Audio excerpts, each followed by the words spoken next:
ಇತ್ತೀಚೆಗೆ ನಡೆದ ಎಫ್ಟಿಎಂ ಹೈಸ್ಕೂಲಿನ ವಿದ್ಯಾರ್ಥಿ ಮೇಲಿನ ಅತ್ಯಾಚಾರ ಪ್ರಕರಣದ ಆರೋಪಿ ಕೇಶವ ಎಂಬುದು ಸಾಬೀತಾಗಿದೆ.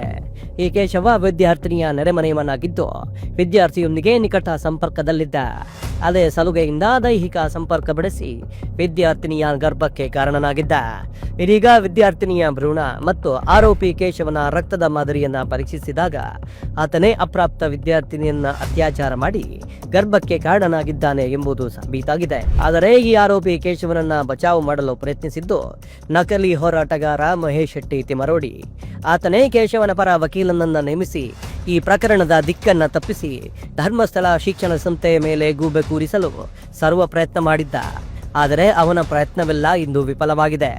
ಈಗ ಹೈಸ್ಕೂಲ್ ವಿದ್ಯಾರ್ಥಿನಿಯ ಅತ್ಯಾಚಾರ ಪ್ರಕರಣದ ಪ್ರಮುಖ ಆರೋಪಿ ಕೇಶವ ಎಂಬುದು ಮೆಡಿಕಲ್ ಆಗಿ ಪ್ರೂವ್ ಆಗಿದೆ.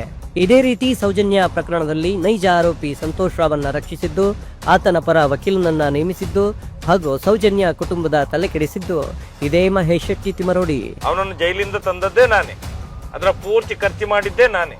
ಈ ನಕಲಿ ಹೋರಾಟಗಾರರ ಅಸಲಿ ಕಥೆಗಳು ಒಂದೊಂದೇ ಬಯಲಿಗೆ ಬರ್ತಿವೆ. ಮುಂದಿನ ದಿನಗಳಲ್ಲಿ ಮತ್ತಷ್ಟು ಬಯಲಿಗೆ ಬರಲಿಕ್ಕಿದೆ.